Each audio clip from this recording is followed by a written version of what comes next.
Assalamualaikum. Kali ni Mak Tin nak kongsi 5 resepi pemanis mulut yang kita cari waktu berbuka puasa ni. Memang sedap, sesuai sangat menu berbuka puasa petang ni. Jom.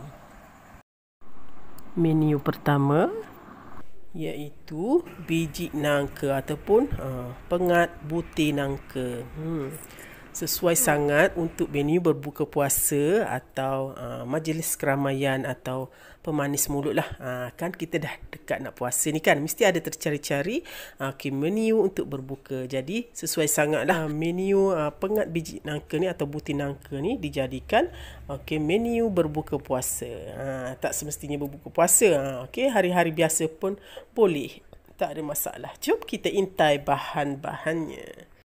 Kita buat dulu biji atau butir nangka ni dulu. 3 cawan tepung beras, setengah cawan santan, sedikit garam, 1 cawan air dan sedikit pewarna hijau dan kuning. Bahan pengatnya pula ialah 1 mangkuk santan, sedikit biji sagu, 1 helai simpulan daun pandan, sedikit garam dan 1 sendok gula sesuai selera. Baik, mula-mula Mak Tin akan masukkan 3 cawan tepung pulut. Sebelum tu Mak Tin tuskan terlebih dahulu, tapis. Ini tujuan takut ada sampah ke semut kan. Lebih baik dan seeloknya ditus ataupun tapis terlebih dahulu, sebab benda-benda macam gitu kita tak tahu kan.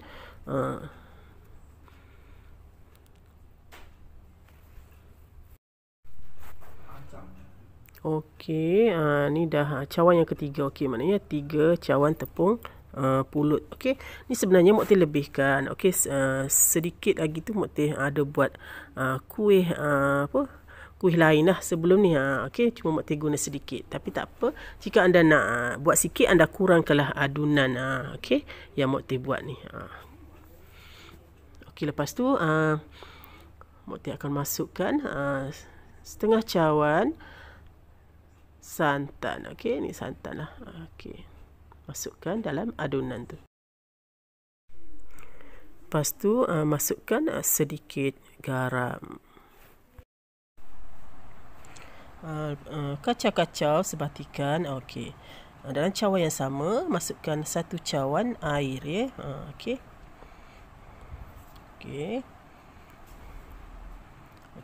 Satu cawan air. Guna cawan yang tadi je. Yang suka santan tu. Masukkan perlahan-lahan. Kacau-kacau dan sebatikan lah. Ini sebenarnya lagi senang menggunakan tangan lah masa gaulnya. Ni mula-mula Mak Tin guna senduk dulu. Lepas tu Mak Tin akan tukar menggunakan tangan lah.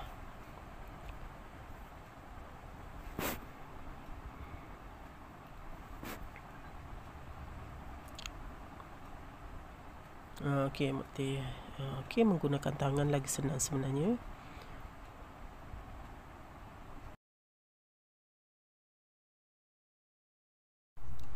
Baik, adunan ni nak kena pandai adjust lah ya. Kalau macam terkurang air tu, tambah sedikit-sedikit. Jangan tambah banyak tau.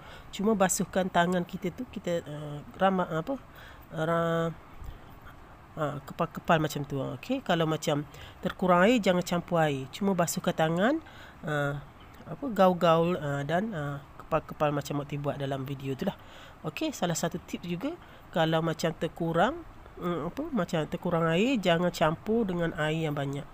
Cukup basuh tangan, lepas tu gaul-gaul dan kepal-kepal dia. Macam tu supaya adunan tu tidaklah jadi cair, terlebih cair. Baik, Mak Tin bahagikan 2 bahagian. Satu bahagian Mak Tin akan warnakan dengan warna kuning. Dan satu bahagian lagi Mak Tin akan warnakan dengan warna hijau lah. Okey, dah gaul. Okey, gaul sebatikan supaya warna tu tersalut dah. Kalau macam warna kuning, biar tersalut warna kuning. Okey, kalau warna hijau, hijau lah macam biasa. Okey. Okey, nampak kuningnya pun dah tersalut cantik dah. Okey. Lebih kurang macam ni ialah ya adunan dia. Okey, ni warna satu ni belum diwarnakan lagi. Okey. Masih warna putih. Okey, Mak Teh akan warnakan dia dengan warna hijau sebab Mak Teh nak kuih peria ni warna hijau dan warna kuning. Okey. Sebab peria kan ada yang warna hijau dan warna kuning jika dia dah masak. Itulah. Okey, baik. Okey, ni warna hijau. Okey. Masukkan warna hijau. Okey, jangan terlalu banyak sangatlah. Sebab takut adunan pula menjadi cair, menjadi tak elok pula kan. Jadi okey, sebab kita dah buat adunan tu dah ngam-ngam, dah cantik. Okey, jadi pewarna tu tak perlu warna banyak sangat. Okey, sekadar warna je lah kan. Tapi kalau pewarna macam pewarna sebut tu mungkin bolehlah lebih sikit kan, sebab ni pewarna air. Jadi jangan terlalu banyak lah. Okey, gaul macam biasa. Sebatikan dia sehingga color dia sebati cantik lah, nampak. Okey, maka terhasillah warna hijau dan warna kuning tadi. Okey. Baik, kita dah ada warna kuning dan warna hijau ni. Okey, lepas tu Mak Teh akan bentukkan seperti butir nangka ataupun biji nangka lah. Okey, mula-mula Mak Teh akan buat macam dalam video tu lah. Lepas tu Mak Teh ambil sikit-sikit. Okey. Senang sebenarnya buat macam ni, jadi dia lebih kurang sama besar lah. Ni salah satu tips juga kan.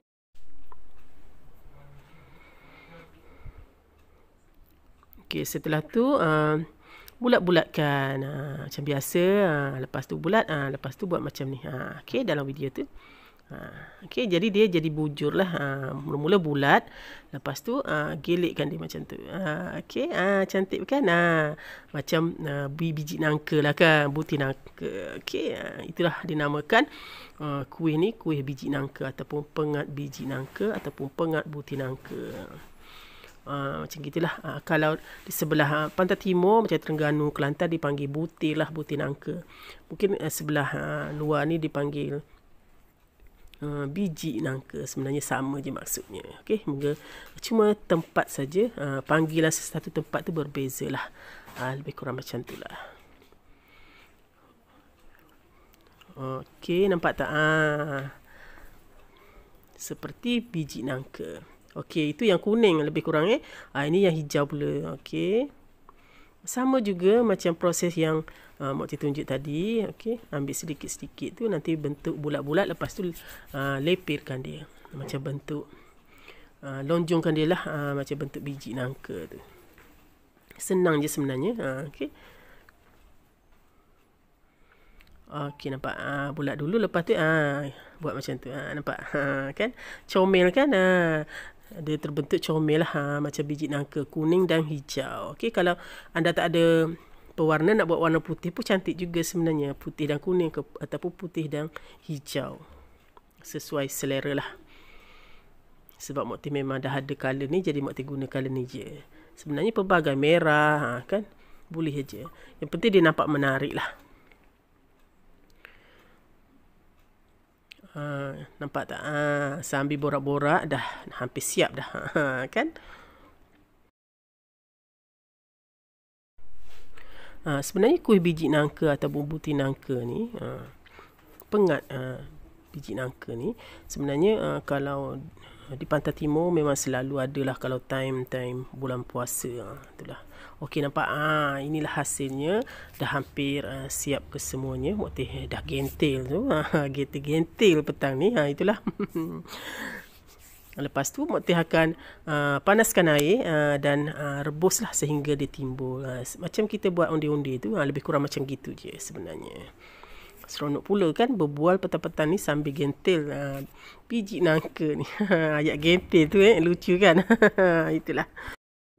Itulah, jangan maksud ke lain dah. Okey, lupakan. Okey, lepas tu Mak Teh akan panaskan air lah sehingga mendidih, dan butir nangka ni Mak Teh akan masukkan ke semua dalam air yang telah mendidih tadi. Okey, nampak cantik kan? Hijau dan kuning. Okey, nampaknya air pun dah mendidih. Okey, Mak Teh akan masuk lah. Okey, itu Mak Teh test. Okey, satu persatu Mak Teh akan masuk. Okey.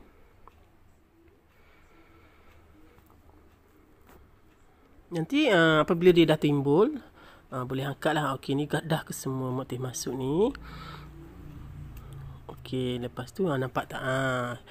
Dah dia timbul seketika tu kan. Boleh angkatlah. Okey.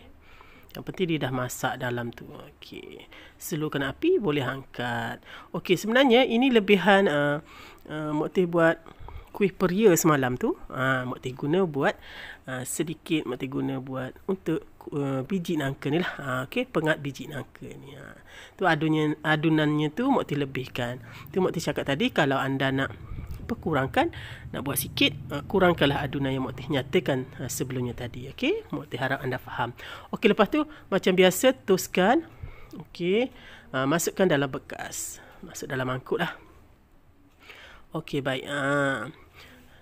Masukkan santan, 1 mangkuk santan. Okey, lebih kurang 1 mangkuk santan Mak Teh ni lebih kurang 2 cawan lah.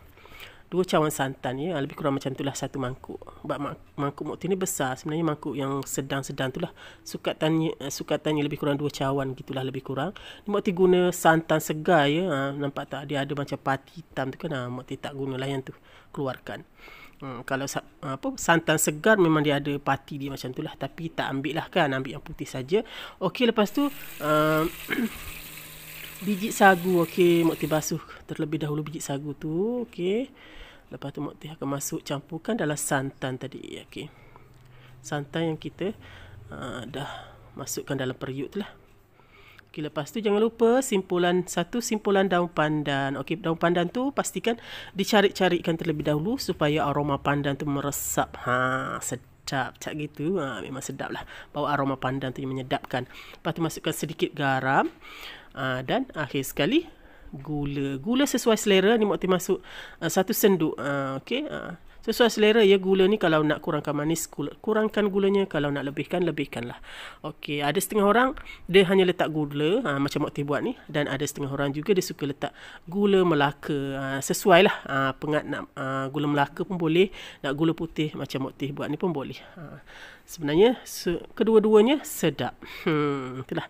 Yang penting ada kerajinan je nak buat sebenarnya. Masak ni kan, betul tak? Itulah.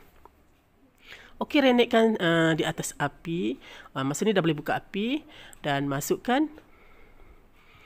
Okey, masukkan biji nangka yang kita dah buat sebelumnya tadi. Okey. Kacau-kacau, selalu kacau ya, supaya okey, adunan pengat kita tu cantik lah. Dia tak ada berketul.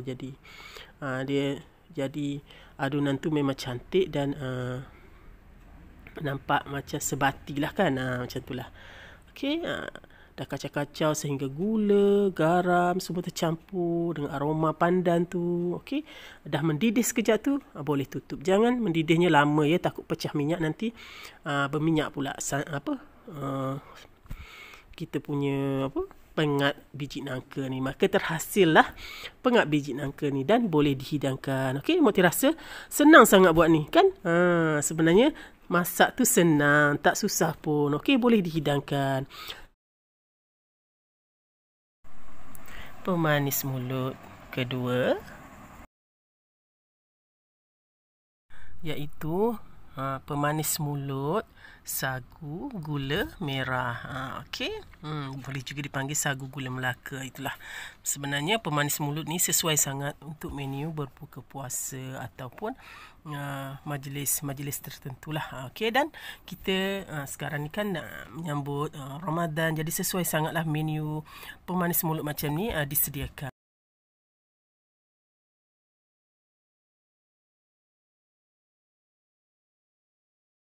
Menu pemanis mulut ni sebenarnya senang sangat disediakan. Okey, perlu sagu lah. Okey, dan sagu tu kita boleh perbagaikan dan kita boleh warna-warnikan lah. Okey, kat sini Mak Teh cuma menggunakan gula merah je sebagai pewarna dia. Jika anda nak guna sirap ros atau warna merah, warna hijau dan sebagainya, silakan. Itu sebenarnya lagi menarik sebenarnya. Nampak pemanis mulut kita tu. Atas sesuai selera lah. Okey, Mak Teh cuma guna bahan yang ada saja yang ringkas sebenarnya. Okey, memang nampak sedap dan Memang menyelerakan sungguh. Itulah tambah-tambah. Okey, untuk buat juadah berbuka puasa. Okey, jom jangan buang masa lagi. Kita intai dan kita semak bahannya. Okey, mula-mula kita buat bahan sagunya dulu. Okey. 1 cawan biji sagu, 4 cawan air, 1 cawan gula merah, 1 simpulan daun pandan, sedikit garam, sedikit susu segar, sedikit air gula merah. Okey, baik. Mula-mula Mak Teh akan sukat dulu sagu tu, lebih kurang 1 cawan macam gitulah. Okey. Sebenarnya buat sagu ni dia lebih kurang buat macam kuih sagu yang Mak Teh share semalam. Okey, lebih kurang macam tu lah. Tapi dia ada kelainan sikit. Okey, baik. Lepas tu macam biasa Mak Teh akan basuh dan bilas sagu tu. Okey, 3 kali bilasan. Okey, lepas tu rendam dalam 15 minit lebih kurang macam tu. Lepas tu Mak Teh masuk 2 cawan air ke dalam kuali tu. Okey, ni untuk kita ambil sedikit air gula merah untuk pemanis lah. Okey, masukkan simpulan daun pandan tu. Okey, kat sini Mak Teh guna 2 cawan dulu ya air. Sebenarnya Mak Teh gunakan 4 cawan air untuk untuk masak sagu tu, supaya sagu tu betul-betul masak lah dengan menggunakan air 4 cawan. Okey, Mak Teh masukkan 2 cawan dulu sebab Mak Teh nak ambil air gula merah ni. Nak ambil sedikit air gula merah untuk pemanis lah. Okey, macam biasa. Lepas tu Mak Teh akan toskan. Buang geladak dia tu. Sebab ni gula merah yang Mak Teh beli timbang kat kedai biasa, memang dia ada geladak macam ni lah. Nak kena pastikan tapis macam ni nampak. Geladak dia tu.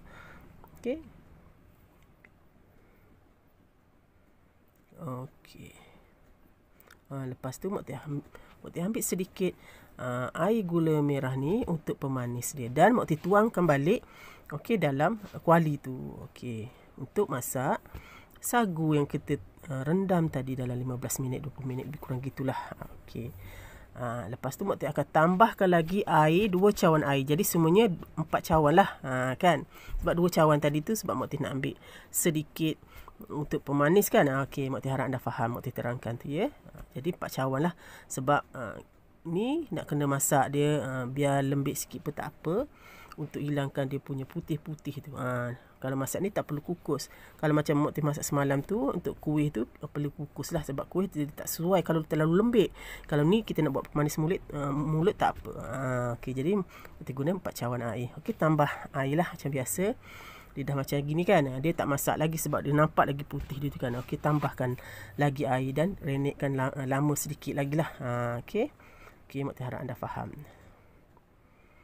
Kacau macam biasa sambil tambah air. 4 cawan air lah. Lepas tu Mak Teh ringkaskan. Dah nampaknya macam putih-putih dia pun dah hilang kan. Kalau ada sikit-sikit tu je, tak ada benda sebenarnya. Dia dah masak sebenarnya, nampak. Lebih kurang macam ni. Mana putih dia pun dah tak ada sangat kan. Dah cantik lah macam ni pun. Mak Teh bilas dengan air supaya kanji-kanji dia tu hilang lah di bawah arus air. Lepas tu tuskan macam biasa. Masukkan dalam mangkuk. Untuk hidangan pemanis mulut kita ni. Ni kan kalau anda suka boleh anda warnakan dengan warna apa-apa pun boleh. Macam Mak Teh cakap awal-awal tadilah, merah, hijau kan. Mak Teh cuma nak buat warna ni je. Lepas tu Mak Teh akan tambahkan sedikit gula merah yang awal lagi Mak Teh masak tu. Itulah Mak Teh asingkan sedikit. Mak Teh tambahkan. Lepas tu Mak Teh tambah sedikit susu segar ataupun susu cair pun boleh. Kalau tak ada susu segar ni, Mak Teh guna susu segar. Susu HL ni Mak Teh campur dalam pemanis mulut kita tu. Memang sedap. Kalau apa letak dalam peti ais tu kan, memang sedap lah. Tambah dengan susu. susu cair ataupun susu segar HL yang Mak guna ni. Okey. Itulah pelbagai. Tapi kalau anda nak letak santan segar pun boleh juga sebenarnya, jadi macam cendol lebih kurang gitu kan. Tapi tak apa. Okey, boleh je. Okey, sesuai selera lah. Lepas tu hiaslah, letaklah sedikit daun pandan, irisan daun pandan kat atas tu kan. Nampak cantik dan nampak sedap kan. Walaupun menu yang cukup ringkas tapi memang sedap sangat, menghilangkan dahaga dan melegakan tekak sebenarnya. Lagi-lagi kalau letak dalam peti ais tu, susunya tu kan, memang sedap lah. Okey, selamat mencuba dan Mak harap perkongsian Mak ni bermanfaat. Okey, jika anda nak buat untuk menu berbuka puasa ni, silakan, sesuai sangatlah kan. Okey, nampak tak? Ni Mak cuba ambil ni. Memang Mak dah rasa macam ni, memang sedap sangat. Itulah. Pemanis mulut ketiga.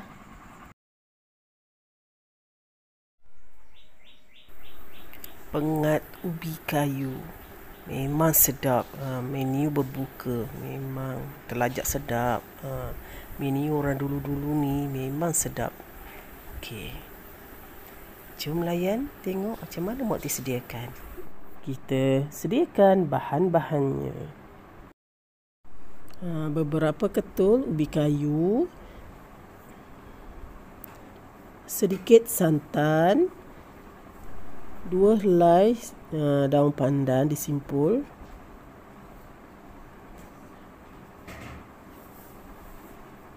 sedikit garam, 1 sendok gula merah, 1 sudu gula putih, dan 1 sudu biji sagu. Untuk mulakan resipi pengat ubi kayu ni, kita memerlukan biasalah ubi kayu lah kan. Okey. Ubi kayu ni kita kena buangkan kulit dia dulu lah. Okey. Dan kita nak ambil isinya sahaja. Okey, kita kupas kulit ubi kayu dulu ya. Sebenarnya ubi kayu ni bukan saja pengat saja kita boleh buat. Sebenarnya pelbagai masakan ataupun kuih kita boleh buat daripada ubi kayu ni. Makanan orang dulu-dulu ni memang sedap. Sampai sekarang kita masih mengamalkan makanan macam ni kan. Memang sedap lah. Okey, lepas dah kopek kulit tu, kita potong kecil-kecil lah, ataupun lebih kurang potong dadu lah. Lepas tu kita akan rebus. Okey, lebih kurang macam ni. Okey, Mak ringkaskan. Okey, dah potong kecil-kecil macam ni, kita akan rebus dia lah. Bersihkan terlebih dahulu ubi kayu tu. Ubi kayu yang dah telah kita potong dadu, lebih kurang macam ni lah. Okey, lepas tu tuskan, kita boleh rebus sehingga dia empuk lah. Rebus sehingga empuk. Lepas tu baru kita tuskan lah. Apabila ubi tu dah empuk, tuskan lah. Okey. Ubi kayu makan macam ni pun sedap kan. Rebus pun sedap. Okey, lepas tu ambillah dalam 2 helai daun pandan, dicarikan. Lepas tu disimpul. Ini untuk masukkan dalam pengat nanti, supaya pengat tu bau wangi lah daun pandan. Lepas tu biasalah kat kampung kan. Okey, pengat memang nak kena santan lah. Kalau kat kampung ni kita boleh ambil dengan kelapa, guna kelapa yang fresh lah kan. Kalau kat bandar tu kita beli kotak tu kan juga kan. Okey, kalau kat kampung kita guna santan yang fresh. Okey. Baik, Mak perah dulu untuk ambil dia punya susu kelapa tu, santan kelapa. Okey. Guna santan kelapa yang fresh ni, yang segar ni memang sedap lah. Baik, kita pegang kelapa. Okey, masukkan ubi kayu yang telah direbus tadi, yang dah empuk tadi, ke dalam periuk. Okey. Jangan tak rebus tau ubi kayu tu dulu, kena rebus tau, pastikan kena rebus, kalau tak keras nanti. Okey, lepas tu masukkan santan yang telah diperah tadi. Nampak santan segar tu, nampak pun cantik kan, putih bersih. Okey, lepas tu masukkan sedikit garam. Okey, lepas tu kacau-kacau lah. Nampak ini ubi kayu yang telah direbus sehingga empuk tadilah. Okey, lepas tu masukkan santan dan masukkan 2 helaian daun pandan, 2 simpulan daun pandan tadi. Okey, lepas tu gula merah. Okey, Mak Teh guna gula merah. Kalau tak ada gula merah, gula Melaka pun boleh. Okey, satukan, masukkan dalam dalam pengat kita tu lah. Okey. Lepas tu kacau-kacau. Masa ni dah boleh hidupkan api lah. Okey, renikkan dengan api slow, tak perlu kuat sangat lah ya. Lepas tu campurkan dengan sedikit sagu, basuh terlebih dahulu. Lepas tu masukkan sagu ke dalam campuran pengat tadi. Buat pengat ni sekejap je kita panaskan dia ya. Okey, lepas tu masukkan sedikit gula. Ni buat manis-manis buah je gitu, tak perlu banyak sangat. Okey. Lepas tu renikkan di atas api yang perlahan.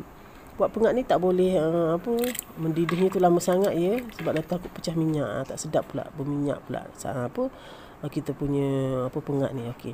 Apabila api dah mendidih sekejap tu, dah boleh terus tutup lah. Okey. Lepas tu bolehlah hidangkan, masuk dalam mangkuk, boleh hidangkan sesuai untuk menu berbuka puasa untuk hari ni.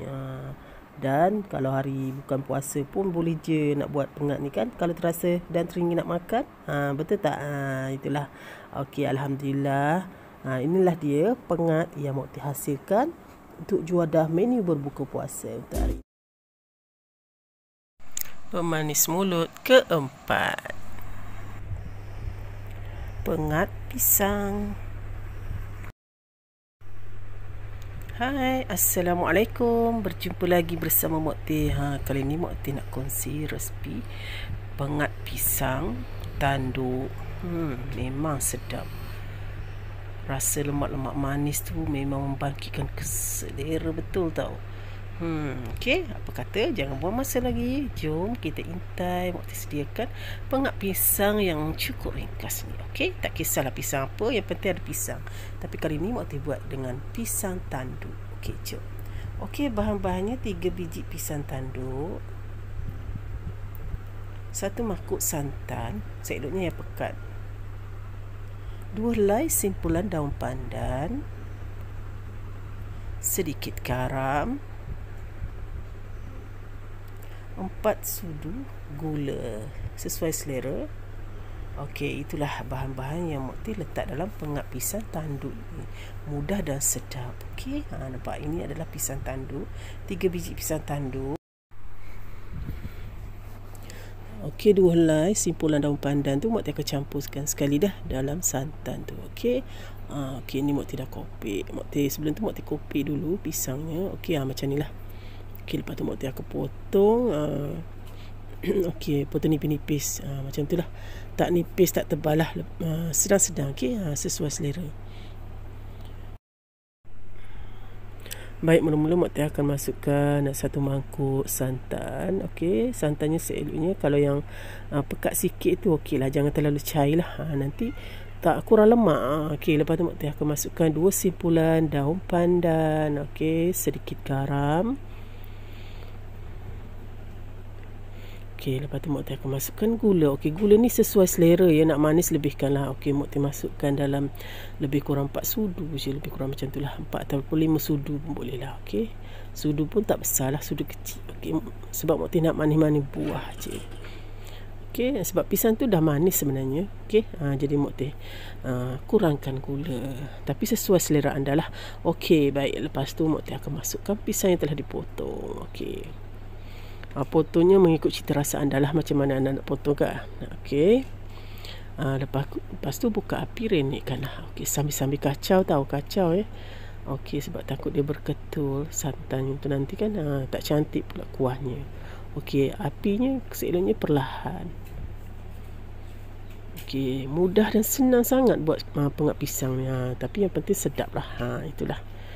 Mak Teh pun amat menggemari pengat pisang ni. Baik. Setelah dia mendidih tu, okey, jangan lama sangat, biarkan dia mendidih ya. Lepas tu nampak dia mendidih sekejap tu dah boleh tutup api dan boleh hidangkan. Okey. Okey, kacau-kacau lah. Biar santan dia tu nampak cantik lah. Okey, ni dah siap lah. Okey, sedia dihidangkan. Okey. Okey, terima kasih. Okey, anda boleh mencuba tau. Okey, jika anda rasa bermanfaat, okey, boleh share kat luar sana.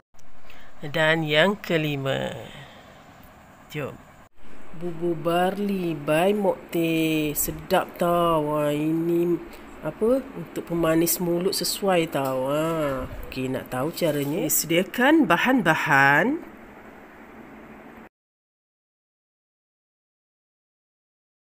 Satu cawan barley yang telah direbus. 2 sudu biji sagu.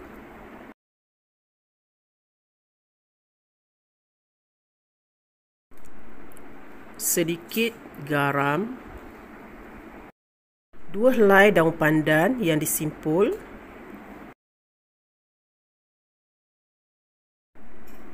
3 sudu gula perang.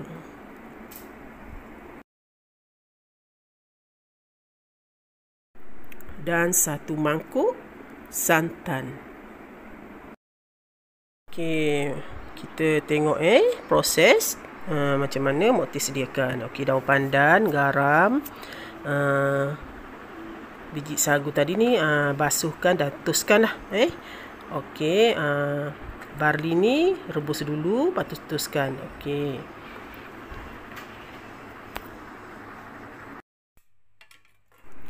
Mula-mula kita rebus barley dan tuskan dan basuh sagu dan masukkan sekali dalam periuk.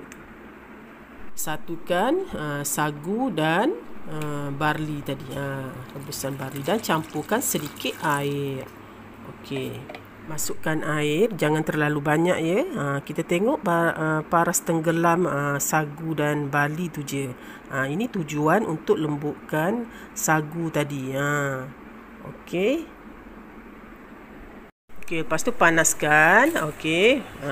Masa panaskan tu masukkan simpulan daun pandan dan sedikit garam dalam barley tadi. Okey, ini kita dah satukan semua bahan-bahan macam barley, sagu dan daun pandan dan garam. Kemudian masukkan 3 sudu gula perang. 3 sudu besar gula perang lah. Okey, ni terpulang kalau macam nak kurangkan manis, kurangkanlah gulanya tu. Dan boleh juga guna gula biasa, gula putih biasa pun boleh. Tapi Mokte suka gula perang lah. Gula perang ni dia sihat sikit lah daripada gula putih tu. Terpulang lah. Okey.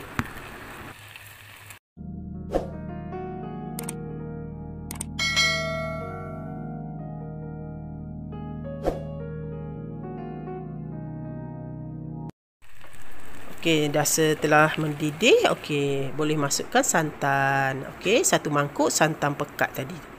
Okey, santan ni kalau guna yang santan fresh, lagi segar, lagi sedap tau. Ni Mokte guna santan santan yang fresh tau, bukan santan kotak. Kalau santan kotak ni dia rasa dia lain lah, dia tak sama macam santan fresh ni. Jadi Mokte lebih suka gunakan santan fresh.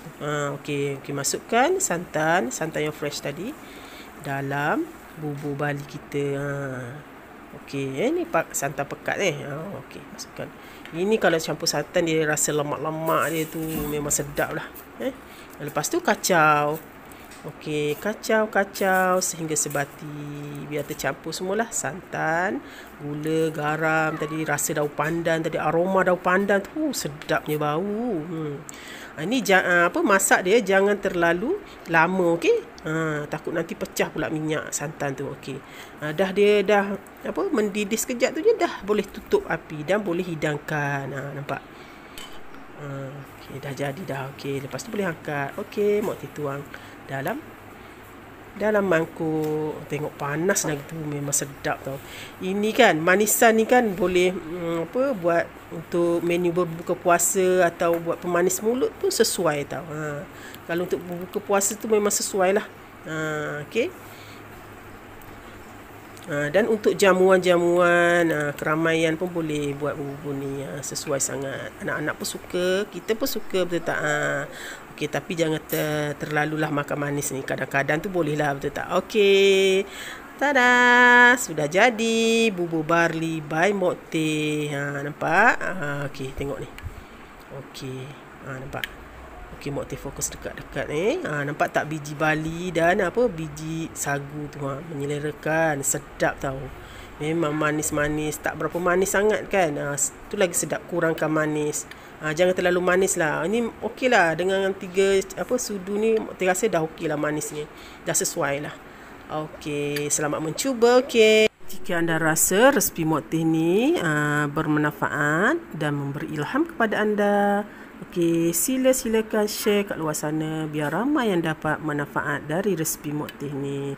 Terima kasih. Sampai jumpa lagi di lain siaran bersama Mok Teh di Mok Teh Channel.